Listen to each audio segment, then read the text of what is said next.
realmente.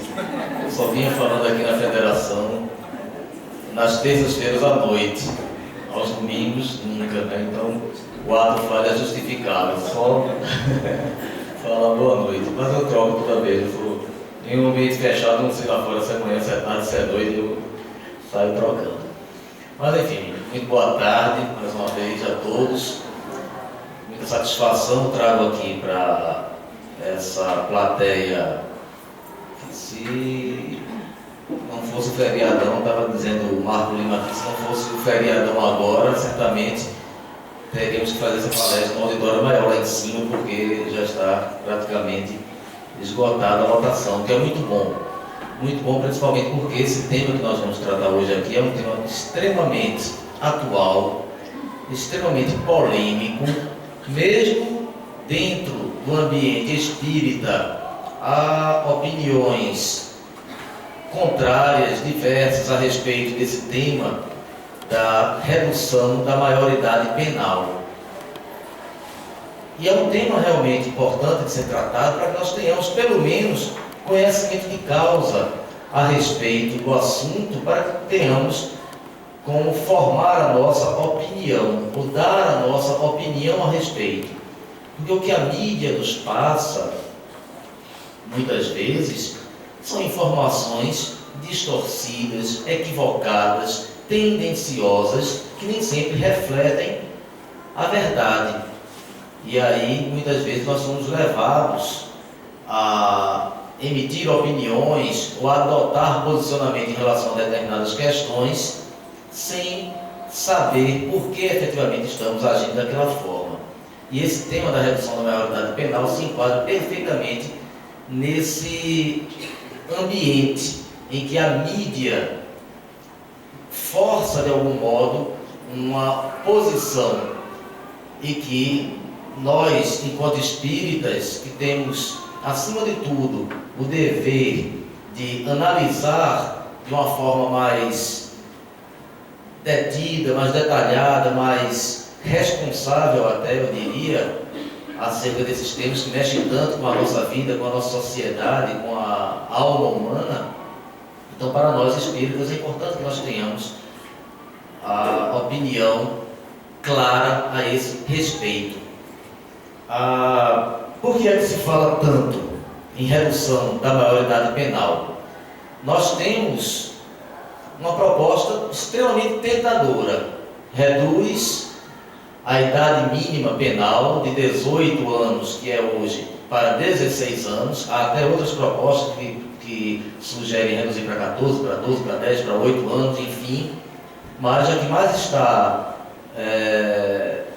ganhando força no Congresso Nacional é a proposta que reduz de 18 para 16 anos a idade mínima penal.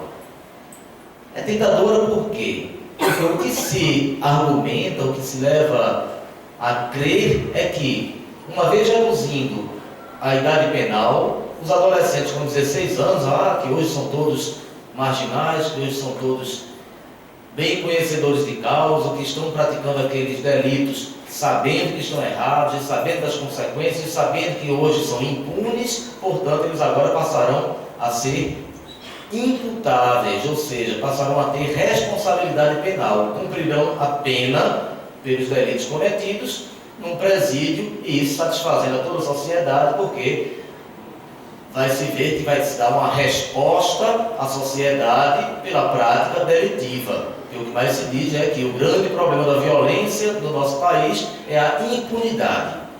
Então esse é o mote, esse é o argumento principal para aqueles que defendem a redução da maioridade penal. O que é que diz a nossa Constituição Federal? Diz que, no artigo 225, diz que a idade mínima penal é de 18 anos. Ou seja, diz que são penalmente imputáveis os menores de 18 anos, sujeitos às normas da legislação especial. Pois bem, inimputáveis, para quem não é da área do direito, o juridiquês aí eu vou traduzir, inimputável significa que não pode ser imputado um crime a essa pessoa, que não pode essa pessoa ser responsabilizada criminalmente. Menos de 18 anos não é capaz penalmente falando. Isso é uma norma constitucional, que é uma norma de hierarquia superior, que é seguida no Código Penal Brasileiro e também no Estatuto da Criança e do Adolescente, que tem a sigla ECA, que é uma lei de 1990. Então, na legislação brasileira, hoje só pode responder criminalmente pelos seus crimes aqueles que forem maiores de 18 anos. Quem for menor, mesmo praticando aqueles mesmos atos, daquela mesma natureza, eles são chamados de atos infracionais, não são chamados de criminosos, mas de infratores, e não sofrem uma pena, e sim uma medida socioeducativa. Nós vamos ver a distinção de uma coisa para outra. Eu peço até desculpas, porque é um tema um tanto árido, um tema que exige realmente um mínimo de conhecimento jurídico a respeito, para que depois a gente desenvolva sob o aspecto doutrinário, para que fique mais clara a nossa exposição. Então, na verdade, essa discussão, ela envolve uma verdadeira enganação política. É um engodo. Está se querendo vender gato por lebre, traduzindo em miúdos, trocando em miúdos. Por quê? Porque o brasileiro, de maneira geral, tem uma mania séria de tentar imitar a legislação estrangeira. O que é bom para os americanos é bom para o Brasil. O que é bom para o alemão é bom para o Brasil. O que é bom para o inglês, para o francês, para o italiano, para o estrangeiro, de maneira geral, é bom para o Brasil. Quando, na verdade, nem sempre é assim. Ao contrário, muitas das vezes a legislação brasileira é das mais avançadas do mundo. É seguida por muitos outros países, inclusive a nossa legislação que trata do menor. O nosso Estatuto da Criança e do Adolescente é um dos estatutos mais avançados que tratam a respeito do tema. É um estatuto que é seguido, que é copiado em diversos ordenamentos jurídicos mundo afora. Mas o brasileiro acha que só o que está lá fora é que é bom. Até um produto importado pode ser inferior ao brasileiro, mas se é importado, não importa de onde seja, é bom. Então, é um grande equívoco. Por quê? Porque reduzir a maioridade penal em nada diminui a violência e a criminalidade. Estatisticamente, nenhum país que tenha reduzido a maioridade penal conseguiu com isso reduzir os índices de criminalidade, nem a participação de menores nos atos infracionais, nos atos delituosos. Hoje, no mundo, 70% das legislações, em torno de 70% das legislações, isso é um levantamento feito pela Unicef, tem a idade penal mínima nos 18 anos, entre eles o Brasil. Somente 30%, ou seja, uma grande minoria, é que estipulam a idade penal mínima abaixo dos 18 anos. Quando nós verificamos essa estatística trazida para dentro do Brasil, o que é que nós vemos também? Nós vemos que daqueles menores que praticam algum delito sob a legislação atual e que são submetidos a uma internação ou alguma medida socioeducativa, apenas 20% volta a delinquir. Ainda que a nossa legislação não seja posta em prática com efetividade, como deveria ser, com todas as falhas na aplicação dessas medidas socioeducativas, o índice de reincidência, ou seja, de retorno à delinquência, é de apenas 20%. Diferente dos adultos, os maiores de 18 anos, quando praticam um crime e que são submetidos a uma pena no sistema prisional brasileiro, 70%, levantamento do Conselho Nacional de Justiça, 70% reincide, volta a praticar crime. Imaginemos esses hoje menores de 16, 17 anos ingressando no sistema carcerário brasileiro. Que índice teremos de reincidência? Com certeza, sem toda a estrutura que o apoio ao menor delinquente deve ter, com certeza a sociedade vai sofrer ainda muito mais, porque o retorno desses menores, após uma temporada estagiando na clausura, estagiando nas penitenciárias, o índice de reincidência vai ser infinitamente maior do que é hoje. Curiosamente, no mundo hoje, 54 países reduziram a maioridade penal, abaixo dos 18 anos. Mas ninguém fala que a Alemanha e a Espanha, que haviam reduzido essa maioridade penal, depois de alguns anos, verificando que o efeito foi nulo, não houve realmente, na prática, uma redução na criminalidade e na participação desses menores nos atos delitivos, voltaram atrás, voltaram a estipular a idade mínima de 18 anos. Espanha e Alemanha, que são dois países que para nós são considerados países de primeiro mundo. Não é assim que a gente diz, já o primeiro mundo reduziu, mas tem dois países da Europa que voltaram atrás, como alguns países voltaram atrás em relação à legalização do aborto, voltaram atrás na legalização do uso de entorpecentes, como voltaram atrás em alguns casos em relação à pena de morte. Ou seja, aquilo que para muitos é legislação moderna, é um avanço, aos poucos vai se vendo que é um retrocesso, e aí eles voltam atrás para que haja uma readequação daquela legislação à realidade. Porque o que a gente normalmente, principalmente o leigo,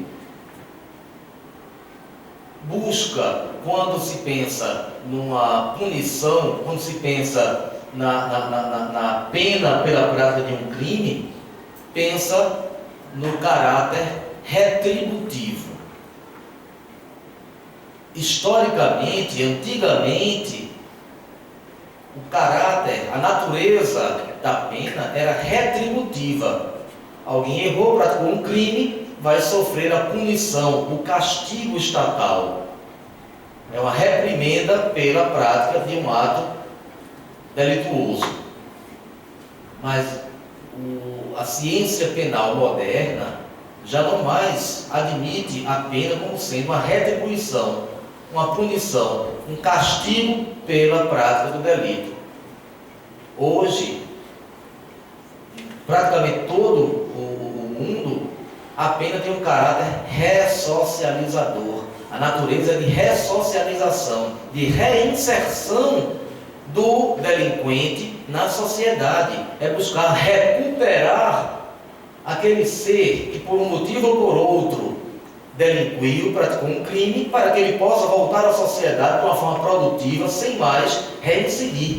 Essa é a finalidade maior da pena, ainda que alguns pensem que ela seja meramente retributiva. Daí imaginar que o menor ele não sofre absolutamente nenhuma resposta da sociedade, do Estado, quando pratica algum delito. É um equívoco. Falar assim em impunidade, simplesmente porque quem tem menos de 18 anos não vai sofrer uma pena, é desconhecimento de causa. A gente sabe também muitas vezes que em alguns países reduziram de 18 para 16 anos a idade penal. Não deu nenhum resultado positivo. Ao invés de voltarem atrás, como fizeram a Alemanha e a Espanha, o que é que fizeram? Não, então 16 anos ainda é muito pouco. Ainda é muito, aliás. Vamos reduzir para 14 anos. Nada.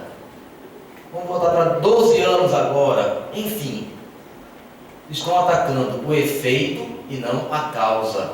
Não tem a humildade de perceberem que simplesmente reduzir a idade penal não vai resolver, repito, o problema da criminalidade e da violência que nós enfrentamos. E, estatisticamente, nem é tanto assim. Existem muitos menores praticando delitos? Sim. A mídia faz questão de mostrar isso de uma forma bem incisiva. Mas a estatística também demonstra, o CNJ, em levantamento que fez, chegou à conclusão que somente 0,5% dos menores entre 12 e 17 anos é que tem praticado atos infracionais.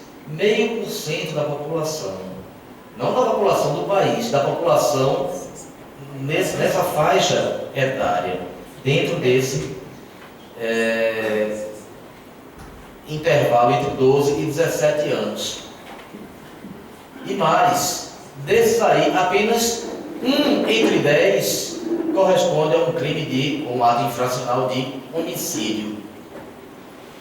A grande maioria dos delitos ou dos atos infracionais praticados por menores no país é de menor potencial ofensivo. Pequenos furtos, crimes praticados sem violência contra a pessoa. A grande massa de crimes hediondos, crimes contra a vida, é praticado pelos adultos e não pelos menores de 18 anos. E aí nós precisamos conhecer a realidade penal, prisional brasileira. Como é que estão os nossos presídios? Como é que são os nossos presídios, as nossas penitenciárias? Hoje nós temos, não apenas hoje, mas já historicamente, nós temos uma superlotação. Nós temos hoje uma população carcerária de mais de 500 mil pessoas no Brasil. É a 4ª maior população carcerária do mundo. Só perde para Estados Unidos, China e Rússia. Países que também têm uma população muito maior do que a população brasileira. Então é uma população carcerária de 500 mil pessoas, fora aqueles que já têm mandado de prisão expedidos contra eles, porém que não foram presos ainda, estão considerados foragidos. Se forem cumprir todos os mandados de prisão que têm expedidos no país, não vai ter Maracanã que dê conta, porque não dá conta. E não é exagero, não é retórica não, é a pura verdade. Milhares e milhares, centenas de milhares de mandados de prisão expedidos contra os maiores que estão foragidos, que ainda, portanto, não estão dentro do sistema carcerário. Imaginemos, então, incrementar essa população carcerária com a quantidade de menores entre 16 e 18 anos para alimentar ainda mais essa superpopulação. E a gente sabe muito bem que o poder público não tem vontade política nenhuma de resolver o problema, e isso é a pura verdade. Nós sabemos a situação dos presídios, as masmorras que são os nossos presídios, e isso não dá voto. Não dá voto. Aumentar o número de vagas nos presídios, construir presídios, penitenciárias, cadeias públicas, isso não dá voto. E se não dá voto, não há vontade política de resolver. E deixe que os detentos, os presos, os condenados fiquem na situação as mais deploráveis possíveis. Um outro argumento muito utilizado por aqueles que defendem a redução da maioridade penal é esse. Ora, se o menor com 16 anos já pode votar, então ele já tem discernimento suficiente para responder pelos seus atos criminais. Se ele pode votar, então ele já tem responsabilidade penal também, eu deveria ter. Mas aí eu pergunto, esse menor de 16 anos, ele é obrigado a votar? Não. O voto para o menor entre 16 e 17 anos, ele é facultativo. Só é obrigatório o voto no Brasil a partir dos 18 anos. É uma faculdade que ele tem de votar, não é uma obrigação. Primeiro. Segundo, esse mesmo menor de 16 anos, 17 anos que pode votar, ele pode ser votado? Não. Não pode ser votado.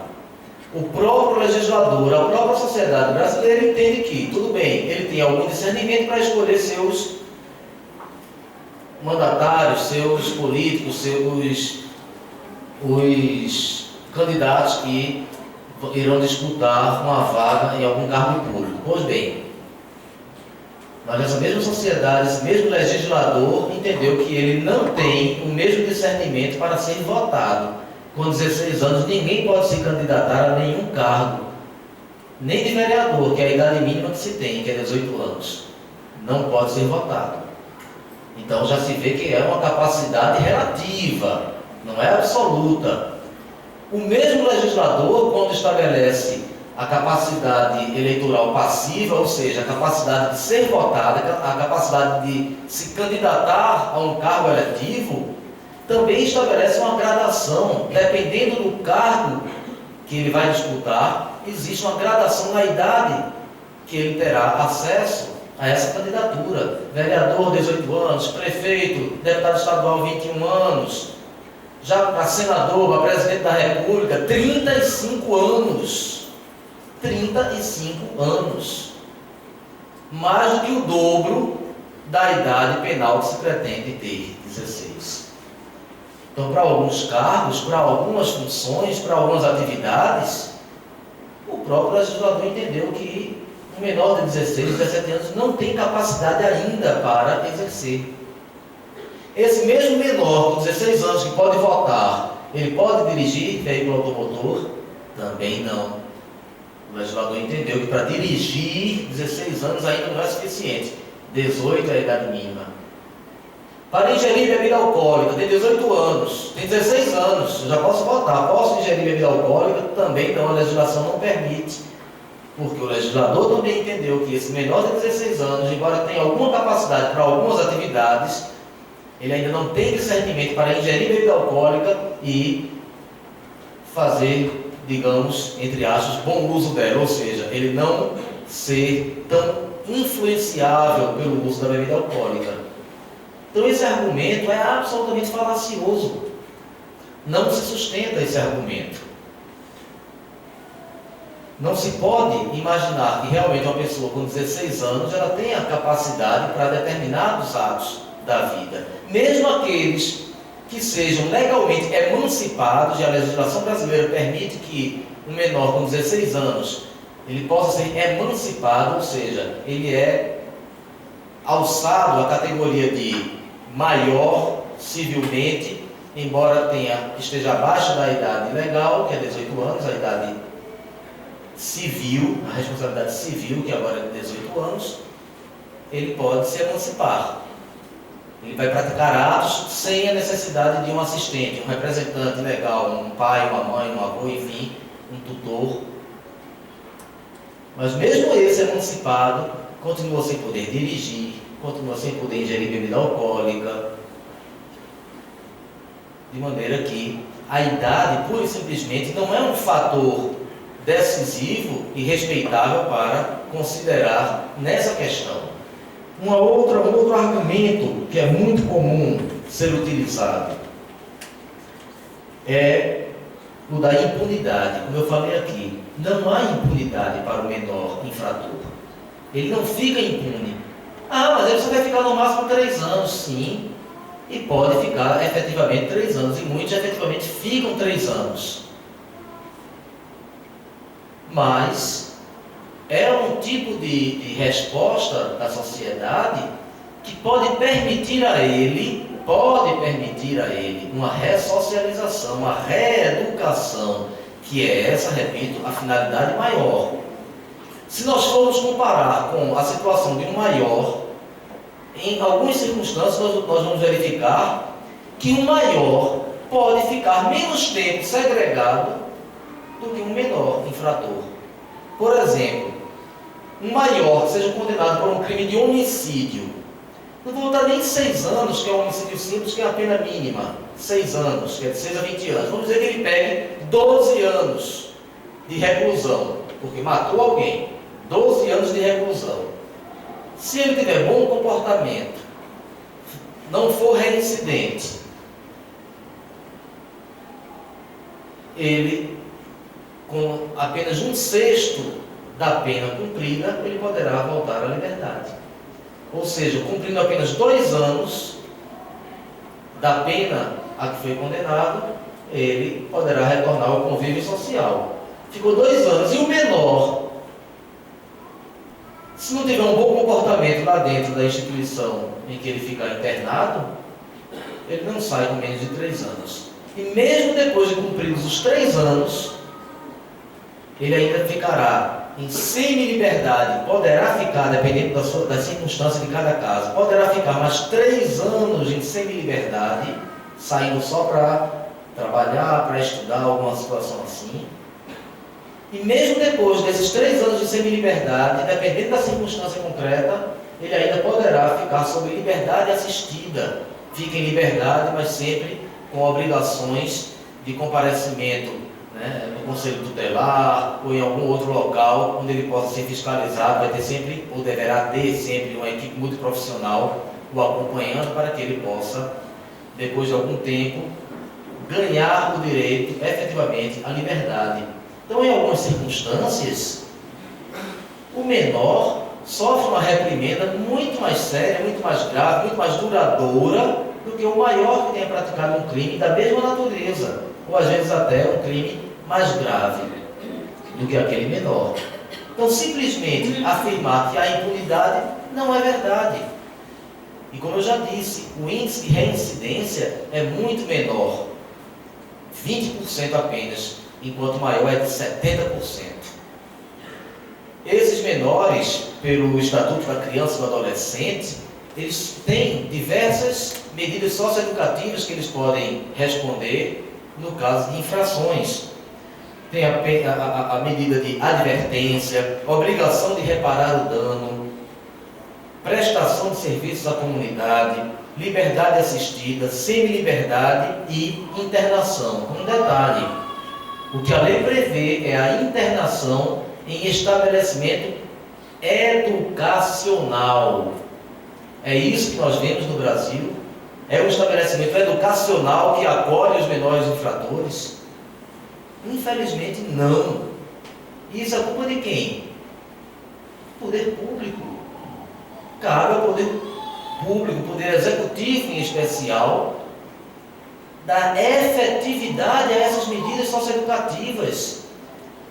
Porque esse menor, ao ficar internado nesse estabelecimento que deveria ser educacional, mas que infelizmente são mini penitenciárias e que tem uma natureza muito semelhante a uma penitenciária para os adultos, quais são os direitos que eles têm? Mas são direitos que, na verdade, é uma necessidade que a própria sociedade tem de evitar que eles voltem a delinquir. O que é que ele teria direito? Ser tratado com respeito e dignidade. Sabemos que não. Os depósitos humanos que são essas instituições de acolhimento de menores infratores. Habitar alojamento em condições adequadas de higiene e salubridade. Eles têm isso? Também não. Receber escolarização e profissionalização. Vão conhecer e veja o nível da escolarização e atividade profissionalizante que eles recebem dentro dessas instituições. Realizar atividades culturais, esportivas e de lazer. Quantos menores que vivem em favelas, vivem em locais de menor renda aquisitiva, menor poder aquisitivo, são recuperados por atividades extraoficiais, privadas, de práticas de esportes, atividades profissionalizantes, atividades culturais, teatro, cinema, dança, música, etc. Quantas instituições privadas tem, Brasil afora, que promovem esse tipo de ressocialização? Não são menores infratores, mas são pessoas que estão vivendo em um ambiente propício a esse tipo de comportamento e que, por esse tipo de atividade que eles exercem nessas instituições, eles não cedem à tentação do crime. Eles se mantêm, e muitos deles fazem daquela atividade, posteriormente, uma atividade profissional. Um artista, um atleta, um músico, um profissional, né, de alguma atividade profissionalizante. Orientação, apoio e acompanhamento temporários, matrícula e frequência obrigatórias em estabelecimentos oficiais de ensino fundamental, e por aí vai. Inúmeras atividades, inúmeros direitos que esses menores têm dentro desses estabelecimentos, que eram para ser educacionais, conforme a lei, mas que na prática não tem. Não se tem. Reduzir de 18 para 16 anos vai resolver esse problema? De forma alguma, vai piorar o problema. Com toda a ruindade, esses estabelecimentos ainda conseguem um índice bom de ressocialização. Imagina se todas essas práticas fossem realmente efetivadas, fossem realmente implantadas nesses estabelecimentos. A criminalidade aí sim diminuiria bastante. Então é jogar para a plateia. Defender a redução da maioridade penal é jogar para a plateia, é enganar, é um engodo. Curiosamente, o número dessa PEC, esse projeto de emenda constitucional, é PEC 171. Esse número remete a alguma coisa. É uma PEC tremenda 171. É um estelionato. Estelionato, só querendo enganar a população brasileira, como se isso fosse resolver o problema da violência, da criminalidade, e não vai. Digo, repito, insisto, que não vai. PEC 171, gravem. Existe uma PEC que está no Senado, que é 30 e alguma coisa, não estou bem certo agora, 37, salvo engano, que a Comissão de Constituição e Justiça já considerou inconstitucional, mas que vai ainda a plenário no Senado. Paralelamente tem essa PEC 171 de 2003 na Câmara dos Deputados e que está ganhando muita força, e é preciso que nós entendamos bem para nos posicionarmos. Então, o que é que nós temos como objetivo dessa redução? É atacar o efeito e não a causa. E nós sabemos o quanto, principalmente enquanto espíritas, nós sabemos o quanto nós precisamos atacar em qualquer aspecto do desenvolvimento humano as causas e não os efeitos. Quando nós atacamos apenas os efeitos, o resultado é nulo ou pífio. Agora, quando nós buscamos as causas do problema e atacamos as causas do problema, aí sim nós conseguimos, ou podemos conseguir, um resultado efetivo, positivo. E nesse caso concreto, o que é que se tem? Primeiro, nós sabemos que ninguém nasce delinquente, ninguém nasce criminoso.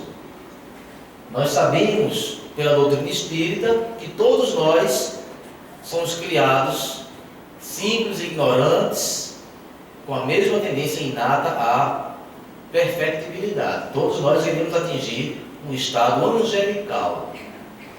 Um dia todos nós seremos anjos. Não é? Então todos nós um dia seremos anjos.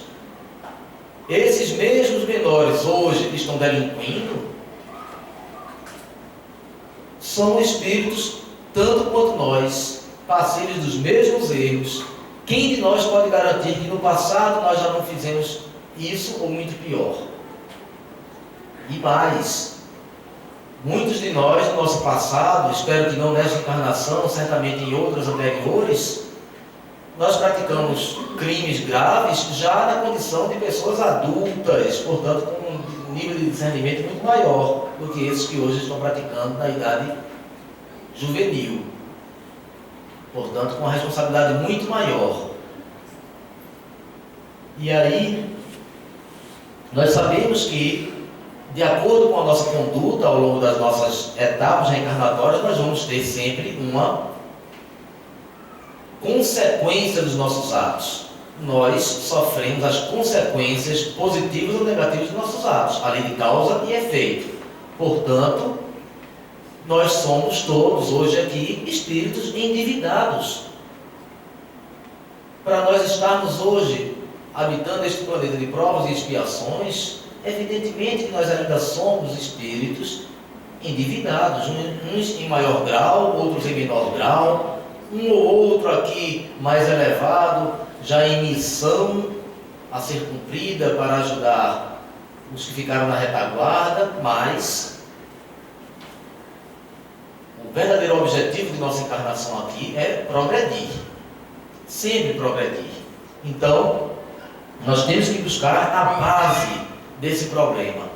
Se nós formos entrevistar, e não é difícil fazer isso, não a entrevista em si, mas a gente imaginar, entrevistar cada um desses menores que praticaram um ato delinquencial, um ato delituoso, um ato infracional, ou até mesmo os adultos que estão nas penitenciárias.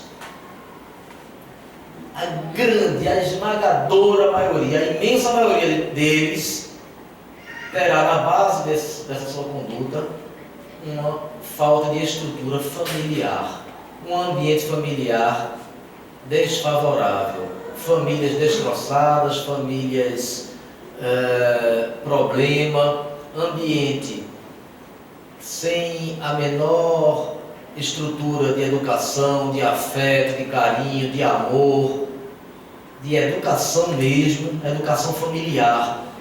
Aí vocês veem, o legislador, ao invés de promover a educação, aí vem uma chamada lei da palmada, impedindo que um pai e uma mãe eduquem seu filho.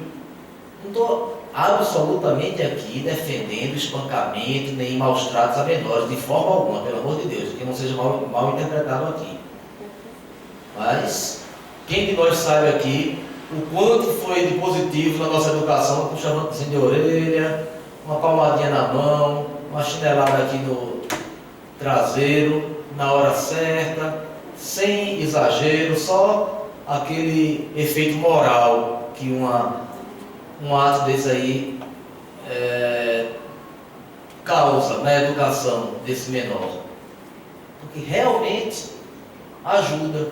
Os professores que antigamente tinham uma certa presença na educação mesmo dos menores, os alunos tinham no professor aquele respeito.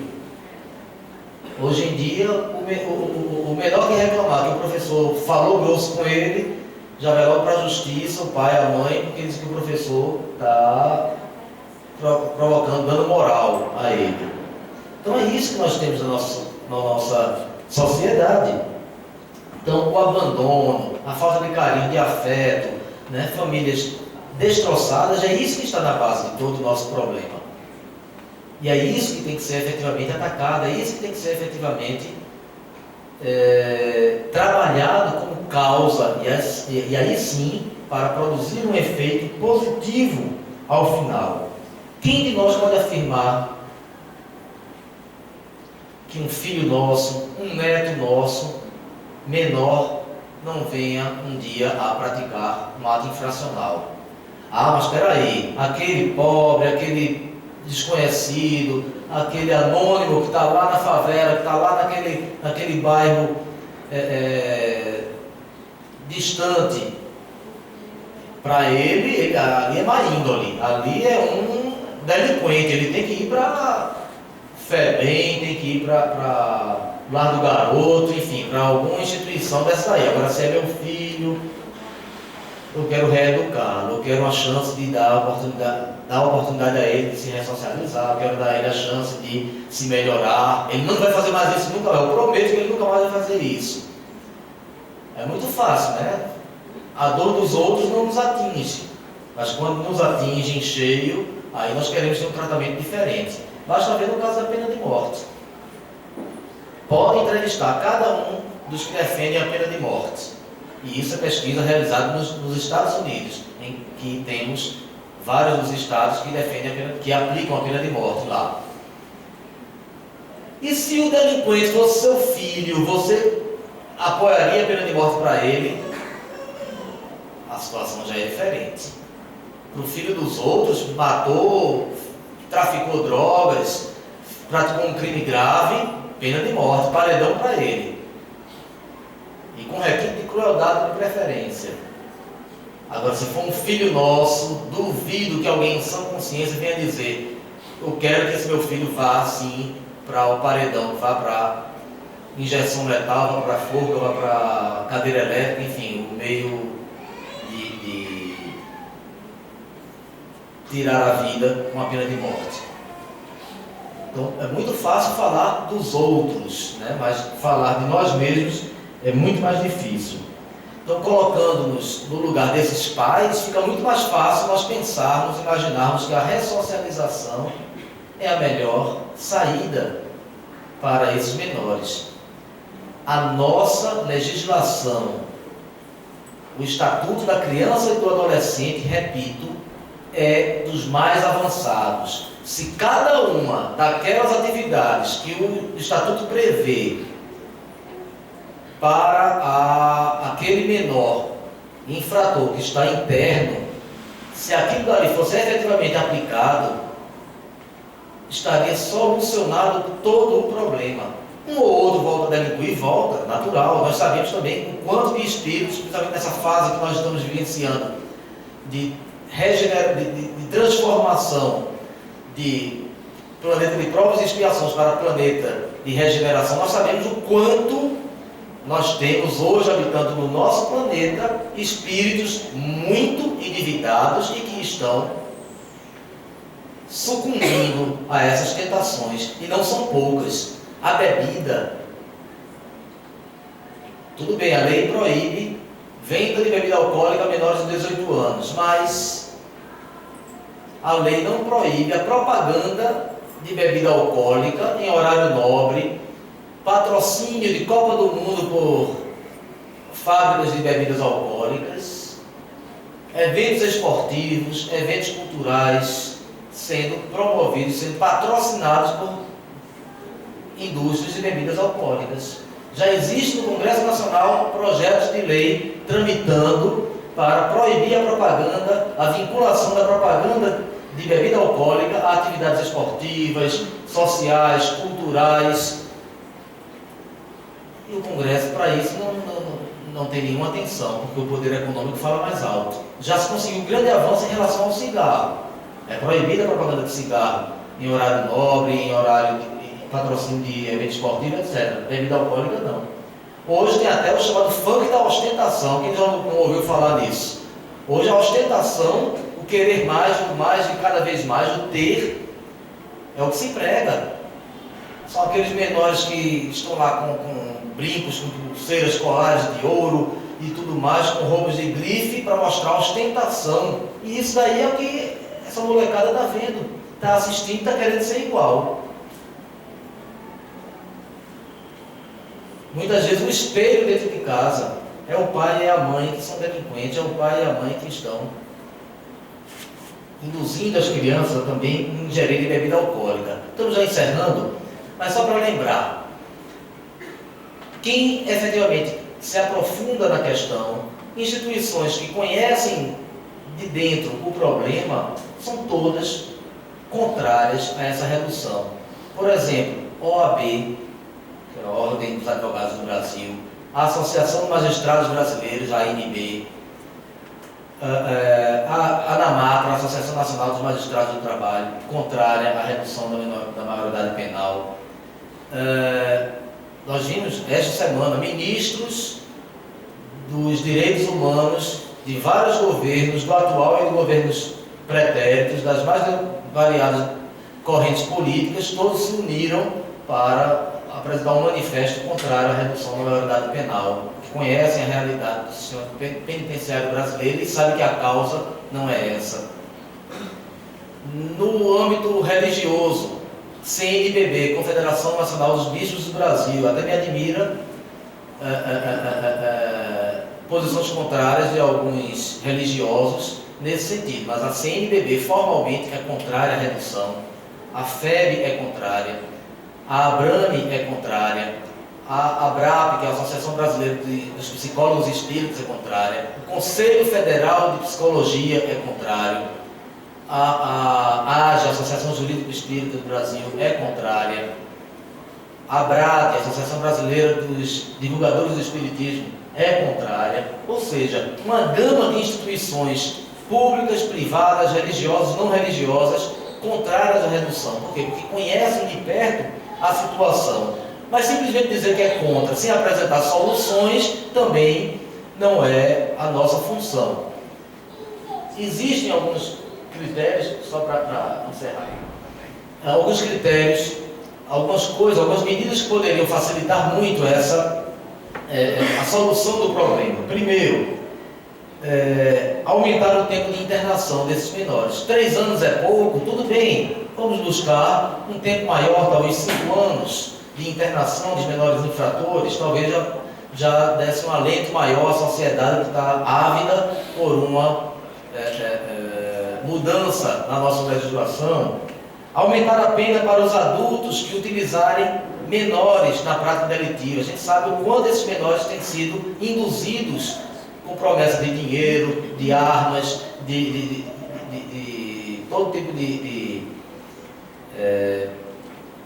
vantagem, entre aspas, para a prática de crime. Então, o maior está por trás do crime, o menor pratica e, sabendo que ele não vai sofrer, entre aspas, a mesma pena de um adulto, então ele estaria livre. Não, esse maior que utilizou o menor tem que responder, e já responde hoje, mas a pena ainda é baixa. Aumentar essa pena já inibiria de alguma forma, poderia inibir essa prática.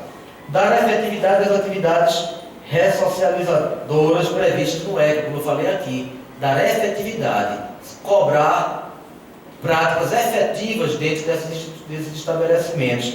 Promover uma reforma penitenciária para que também os adultos possam ser ressocializados e não saírem dali na universidade do crime, muito mais escolados do que quando entraram.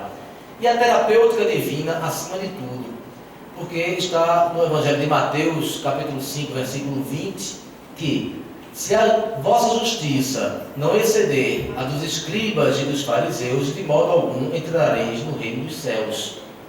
O que é que Jesus quis dizer por justiça dos escribas e dos fariseus? É aquela aplicação fria da lei, é a análise da lei ao pé da letra, sem se aprofundar no âmago do problema, sem verificar as nuances do caso concreto.